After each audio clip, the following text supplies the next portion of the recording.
क्या लालू यादव ने दिया चिराग पासवान को ऑफर? क्या लालू यादव बनाएंगे चिराग को बिहार का मुख्यमंत्री? क्या बीजेपी चिराग को भ्रष्ट और दागी बनाने का कर रही है प्लान? चिराग के करीबी हुलास पांडे के घर पर ईडी का छापा कहीं किसी बड़ी साजिश की वजह तो नहीं? भाजपा का मोहरा हुलास पांडे और निशाना चिराग पासवान तो नहीं? क्या सचमुच चिराग और लालू में बढ़ रही है नजदीकियां? क्या अमित शाह और मोदी को चुभ रही है चिराग और लालू यादव की नजदीकियां?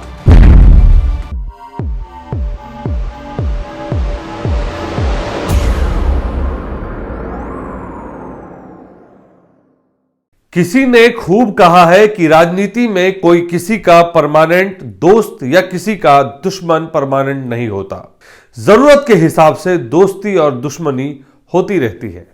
नमस्कार, आप देख रहे हैं बीएमडब्ल्यू न्यूज बिहार का खास कार्यक्रम स्पॉटलाइट और मैं हूं आपका होस्ट अभिषेक। आज की इस स्पेशल स्टोरी में हम आपको राजनीति में किस तरह से लोग जरूरत के मुताबिक दोस्त और दुश्मन बनाते हैं, ये आपको समझाने का प्रयास करेंगे, क्योंकि बिहार में 2025 का विधानसभा चुनाव होने वाला है और हम उसके मुहाने पर खड़े हैं।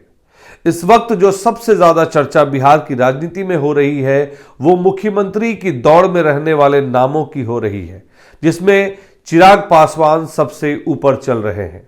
सूत्र बताते हैं कि चिराग पासवान से मोदी और अमित शाह काफी नाराज हैं और जिसकी वजह है चिराग पासवान के नजदीकी माने जाने वाले और दाहिने हाथ कहे जाने वाले के घर ईडी का छापा, नाम हुलास पांडे। जी हां, अभी कुछ दिनों पहले जब हुलास पांडे के घर ईडी का छापा हुआ तो राजनीतिक गलियारों में बातें शुरू हो गई कि चिराग पासवान को मोदी और अमित शाह अब टाइट करने वाले हैं क्योंकि वो ज्यादा उछल रहे हैं। तो आपके मन में सवाल आ रहे होंगे कि आखिर में चिराग पासवान को टाइट करने की जरूरत भाजपा को क्यों आन पड़ी। तो सबसे पहले लिए चलते हैं आपको चिराग पासवान के उन बयानों पर जो उन्होंने पिछले 5 सालों में दिए हैं, जिससे उनके तेवर का भी आपको पता चल जाएगा और उनके तल्ख तेवर भाजपा के लिए किस लिए और क्यों हैं वो भी आपको समझ आ जाएगा। एलजेपी रामविलास के 2 फाड़ होने पर चिराग ने इसका ठीकरा भाजपा के ऊपर फोड़ा और कहा कि मेरे पिता के विरासत के साथ विश्वासघात किया गया। यह उनका पहला बयान आप समझ सकते हैं। दूसरा बयान उन्होंने कहा कि भाजपा को सहयोगियों का साथ जरूरत के मुताबिक होती है, सहयोगियों को ये लोग यूज एंड थ्रो कर देते हैं। और तीसरा बड़ा हमला उन्होंने तब किया जब नीतीश कुमार के साथ मिलकर बीजेपी साठगांठ कर उन्हें हाशिए पर डालने का काम करती है, जिसके बाद उन्होंने बयान दिया कि भाजपा ने जनता की आकांक्षाओं के साथ खिलवाड़ किया और सीधे तौर पर उन्होंने कहा कि भाजपा की कथनी और करनी में फर्क है। लेकिन अब बात करते हैं कि चिराग पासवान अचानक से बिहार विधानसभा चुनाव के पास आते आते इतने हमलावर क्यों हो गए। तो इसकी बड़ी वजह है संसदीय चुनाव में 100% लोजपा रामविलास का स्ट्राइक रेट होना, जिसमें उन्हें एनडीए गठबंधन ने 5 सीटों पर चुनाव लड़ने का मौका मिला और 5 सीट पर उन्होंने अपने खाते में डाल लिए। उनकी इस जीत से अब उन्हें लग रहा है कि मुख्यमंत्री बनने के लिए इससे बेहतर कोई समय नहीं हो सकता। इसलिए उन्होंने विकल्पों पर भी काम करना शुरू कर दिया और इसके लिए उनका साथ दे रहे हैं लालू प्रसाद यादव। जी हां, लालू प्रसाद यादव। लंबे समय से बिहार की राजनीतिक गलियारों में लालू प्रसाद यादव और चिराग में बढ़ रही नजदीकियों को लेकर बातें गुपचुप तरीके से चल रही हैं। जी हां, आपने सही सुना। ऐसा क्यों है आपको बाद में बताएंगे। पहले समझ लीजिए कि यह प्रकरण क्या है। देखिए, राजनीति गलियारों में इस वक्त चर्चा है भाजपा ने चिराग पासवान के दाहिने हाथ हुलास पांडे के घर ईडी का छापा करवाया। एक केंद्रीय मंत्री के करीबी के घर पर छापा होना ये एक बड़ी बात मानी जाती है राजनीतिक गलियारों में, और लोग तभी से अनुमान लगा रहे हैं कि खाद्य प्रसंस्करण मंत्री चिराग पासवान ने जो पिछले दिनों भाजपा पर हमला बोला, ये उसी का नतीजा है। और आप तो जानते ही हैं, भाजपा बखूबी जानती है कि कब, किसे और कहां कितनी ढील देनी है और किसे कितना टाइट करना है। इसलिए भाजपा ने जब देखा कि चिराग पासवान कुछ ज्यादा ही अनर्गल बयानबाजी कर रहे हैं या भाजपा पर हमलावर हो रहे हैं, तब उन्होंने उनका कुछ नहीं किया। लेकिन जब 25 दिसंबर को दिल्ली में एनडीए के घटक दलों की बैठक हुई तो चिराग उसमें शामिल नहीं हुए और ना ही अपने किसी जनप्रतिनिधि को भेजा। इतना ही नहीं, चिराग ने अपनी गैर मौजूदगी की सफाई भी नहीं पेश की। इसके बाद मोदी और अमित शाह इतने भड़क गए कि उन्होंने लगे हाथों ईडी को काम पर लगा दिया। इसे आप कोइंसिडेंस नहीं कह सकते कि इतने कम समय में हुलास पांडे के घर छापा पड़ गया। जी हां, यह इशारा है कि चिराग पासवान, आप हवा में मत उड़िए, अब जमीन पर आ जाइए। जब जब भाजपा को मौका लगा उसने सभी पार्टियों को जमीन पर लाने का काम किया। भाजपा की एक लंबी फहरिस्त है जिसमें शिवसेना, आईएनएलडी, एनपीपी, टीएमसी, इन सभी पार्टियों के नाम शुमार हैं और अब चिराग भी उसमें शामिल हो गए। और चिराग पासवान के नजदीकी माने जाने वाले हुलास पांडे के घर छापे के बाद राजनीति पर पकड़ रखने वाले सवाल कर रहे हैं कि आखिर बीजेपी चिराग पर नकेल कसने की कोई साजिश तो नहीं कर रही। तो अब जरा सोचिए कि चिराग पासवान पर साजिश क्या कर सकती है भाजपा, और साजिश के पीछे की पूरी कहानी को भी समझिए। देखिए, हुलास पांडे के घर पर छापा पड़ने के बाद भाजपा के लिए आसान हो गया चिराग को भ्रष्ट और दागी बताना। इस छापे के बाद भाजपा को ज्यादा समय नहीं लगेगा चिराग को बदनाम करने में, क्योंकि हुलास पांडे के घर पर कम सामान नहीं बरामद हुआ है।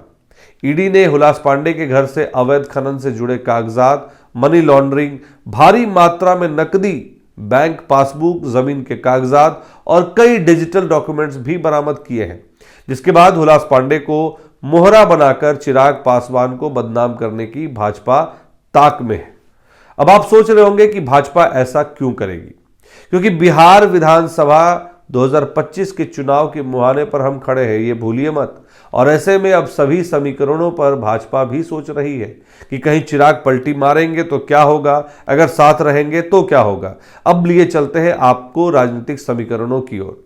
राजनीतिक विशेषज्ञों का मानना है कि भाजपा को लगता है कि बिहार में दलित महादलित नीतीश कुमार के पक्के वोटर हैं और नीतीश कुमार का भाजपा के साथ रहना उन्हें मजबूत बनाता है। साथ ही जब उपेंद्र कुशवाहा को अपने साथ भाजपा ले लेती है तो मजबूती फेविकॉल जैसी हो जाती है कि कभी टूटेगा नहीं। और भाजपा ये बखूबी जानती है कि इन्हीं दलित और महादलितों पर चिराग की कमोबेश पकड़ है और इसलिए चिराग बीच बीच में उछाल मारते रहते हैं। उसमें भी अब चिराग के चाचा पशुपति पारस भी चिराग का साथ नहीं देंगे। इसलिए भाजपा को लगता है कि अब चिराग किसी काम के नहीं। अगर वो साथ रहे तो ठीक, नहीं तो भाजपा इस बार कोई मान मनोबल करने वाली भी नहीं। अब इस पूरी राजनीतिक उठापटक में लालू यादव भी अपनी राजनीति को अमली जामा पहनाने में लगे हुए हैं।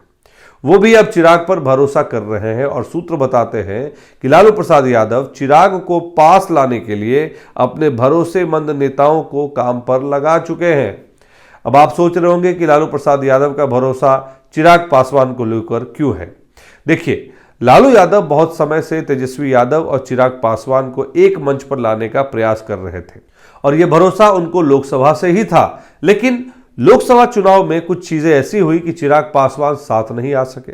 लेकिन उन्होंने कुछ हद तक तो मन बना ही लिया था और आखिर में उन्होंने अपना पांव पीछे खींच लिया। लालू यादव का भी चिराग को अपने साथ लाने का सिर्फ एक कारण है, क्योंकि चिराग दलित और महादलित के एक बड़े नेता माने जाते हैं और उनकी इन वोटरों पर अच्छी पकड़ है। रही बात मुस्लिम और यादव की, तो इन जातियों पर राजद अपना आधिपत्य समझती है।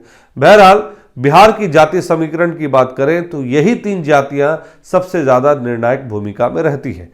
जिसके पास इन तीनों का समर्थन, उसकी बिहार में सरकार। अब आप सोच रहे होंगे कि चिराग पासवान ऐसा क्यों कर रहे हैं, तो हमने आपको पहले कुछ 3-4 वजह बताई कि चिराग पासवान अब खुद को बिहार के मुख्यमंत्री के तौर पर देखना चाहते हैं, जिसके लिए उन्हें अब एक ऐसी रणनीति की आवश्यकता है जो उन्हें बिहार में मुख्यमंत्री का कुर्सी दिला दे। इसके लिए वो चाहे तो लालू यादव से हाथ मिला लें या फिर प्रशांत किशोर का साथ ले लें। बिहार में बदलाव की आंधी चिराग पासवान देख पा रहे हैं।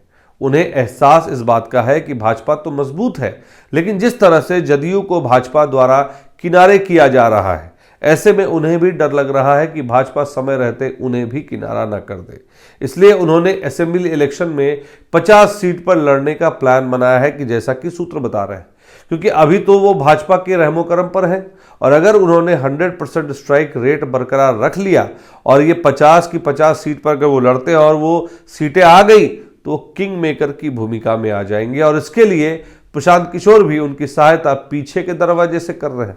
और ये बात इसलिए भी कहीं किसी से छुपी नहीं है, क्योंकि प्रशांत किशोर चिराग पासवान के एक अच्छे दोस्त माने जाते हैं। कई बार तो चिराग ने खुद कई इंटरव्यू में इस बात को माना है। दूसरी बात, महाराष्ट्र के चुनाव में जिस तरह से भाजपा ने खेल किया, चिराग पासवान इस बात को समझ रहे हैं कि बिहार विधानसभा चुनाव में भाजपा जदयू से ज्यादा सीट झटकने का प्रयास करेगी, ताकि भाजपा किसी दबाव में ना रहे। और इसलिए चिराग पासवान लालू के साथ बराबर का संतुलन बनाए हुए हैं। और जैसे ही बिहार की राजनीति में थोड़ी भी हलचल तेज हुई तो चिराग पासवान अपना बोरिया बिस्तर समेटकर निकल पड़ेंगे लालू यादव के साथ। इस बात को भाजपा भी समझ रही है और लालू यादव प्रशांत किशोर से चिराग की नजदीकियां एक नई रणनीति की तरफ इशारा कर रही है, जिसको लेकर भाजपा चिंतित है। और पिछले कुछ दिनों में चिराग ने जिस तरह से भाजपा पर हमला तेज किया है, इसकी वजह से चिराग ने भाजपा की नजरों में अपना विश्वास खो दिया है। दूसरी एक महत्वपूर्ण बात जो सूत्र बता रहे हैं, उनका कहना है कि लालू प्रसाद यादव ने चिराग पासवान को मुख्यमंत्री बनाने का जो ऑफर दिया है, उस ऑफर से चिराग पासवान का मन डोलने लगा है। जी हां, ये राजनीतिक गलियारों में बातें चल रही हैं कि लालू यादव ने चिराग को अपने साथ लाने की शर्त रखी है कि ठीक है भाई, हम तुमको मुख्यमंत्री बना देंगे। लेकिन भाजपा ने चिराग को रोकने के लिए एक ब्रह्मास्त्र तैयार कर लिया है हुलास पांडे के तौर पर, क्योंकि हुलास पांडे कोई ऐसे वैसे नेता नहीं है। आपको बता दें, हुलास पांडे एक बाहुबली नेता है और पूर्व विधायक सुनील पांडे के भाई भी हैं। और इन्हीं के भतीजे विशाल प्रसाद, जो बिहार में हाल में हुए उपचुनाव में तरारी से विधायक भी बने हैं। लेकिन एक बात जिसने हुलास पांडे को चर्चा में लाया, वो थी ब्रह्मेश्वर मुखिया हत्याकांड में उनका नाम आना। जी हां, ब्रह्मेश्वर मुखिया हत्याकांड, जिस हत्याकांड ने बिहार की राजनीति में बड़ा भूचाल पैदा कर दिया। हालांकि उन्होंने अपने नाम को लेकर सभी आरोपों को खारिज किया, लेकिन अब जब ईडी ने बड़ी मात्रा में उनके यहां छापा मारकर मनी लॉन्ड्रिंग, अवैध खनन से जुड़े दस्तावेज पाए हैं, तब से मानो भाजपा के हाथ में चिराग को रोकने वाला लगाम हाथ लग गया है। यानी कि चिराग का एक गलत कदम, भाजपा का फायदा।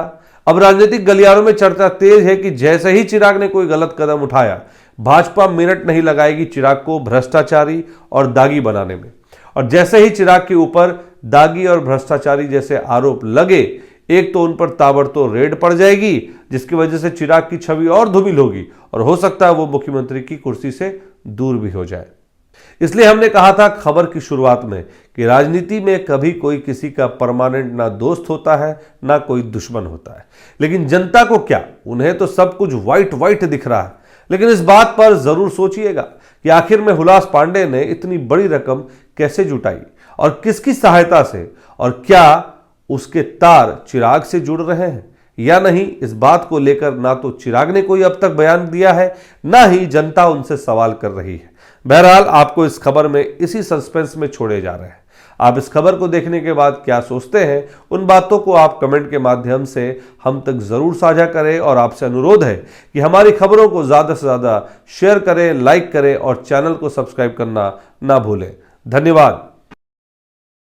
तमसोमा ज्योतिर्गमय गुरुकुल शिक्षा मंदिर संस्थान के साथ बनाए अपना भविष्य। रेगुलर और प्रोफेशनल कोर्सेज, सेकेंडरी और senior secondary courses, law, teachers training courses, pharmacy and nursing के साथ पैरामेडिकल में डायरेक्ट एडमिशन पाए। वेबसाइट विजिट करें या दिए गए नंबर पर कॉल करें। हमारा पता है गुरुकुल शिक्षा मंदिर संस्थान, कल्याण चौक, DS कॉलेज रोड, कटिहार।